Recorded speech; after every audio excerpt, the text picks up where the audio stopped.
You are looking at Julian's pronunciation guide, where we look at how to pronounce better some of the most mispronounced words in the world, like this other curious word. But how do you say what you're looking for today? Let's learn how to pronounce the name of this racing track or circuit, located in Belgium, in Wallonia, a part of Belgium where they speak French, I believe.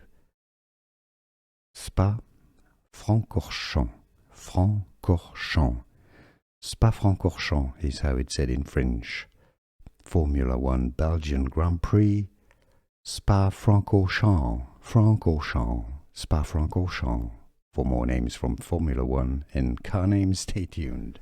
Here are more videos on how to pronounce more confusing words and names too many mispronounced. Like this video if you found it useful. I appreciate your support. I'll see you soon and thanks for watching.